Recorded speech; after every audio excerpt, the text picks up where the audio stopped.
Ano ang polytheism? Ang polytheism ay ang paniniwala na mayroong maraming mga Diyos.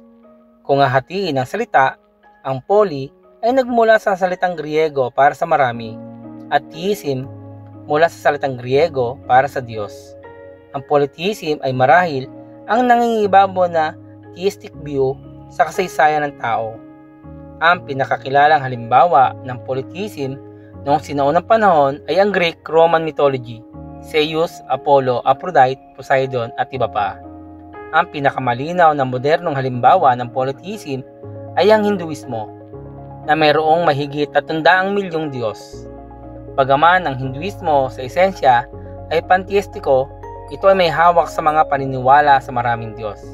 Kagiliw-giliw na tandaan na kahit sa mga polytheistic na relihiyon, ang isang Diyos ay karaniwan naghahari sa iba pang mga Diyos.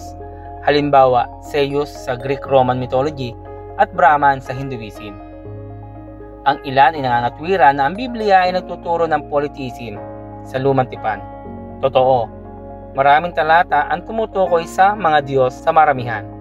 Exodus 23, Deuteronomio 10:17, 13:2, Awit 82:6, Daniel 2:47.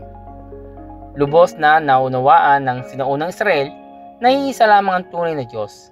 Ngunit kadalasan ay hindi sila namumuhay na parabang naniniwala sila na iyon ay totoo. Napatuloy na nahuhulog sa idolatriya at pagsamba sa mga dayuhang Diyos.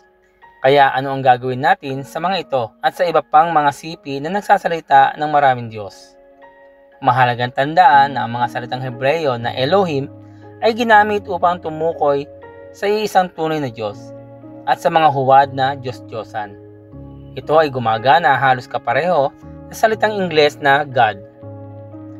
Ang paglalarawan ng isang bagay bilang isang Diyos ay hindi nangangahulugan na naniniwala ka na ito ay isang banal na nilalang. Ang karamihan sa mga banal na kasulatan sa Lumang Tipan ay nagsasalita patungkol sa huwad na Diyos.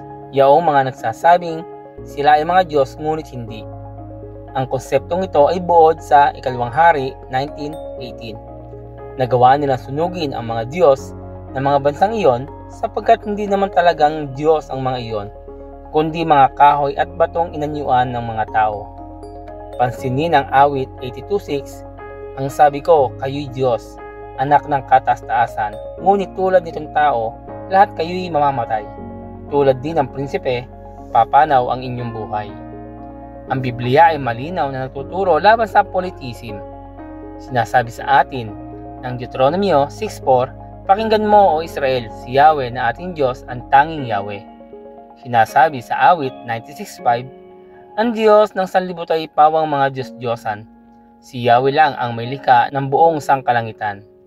Sinasabi sa Santiago 2:19, sumasampalataya ka na ang Diyos ay iisa, di ba? Mabuti naman.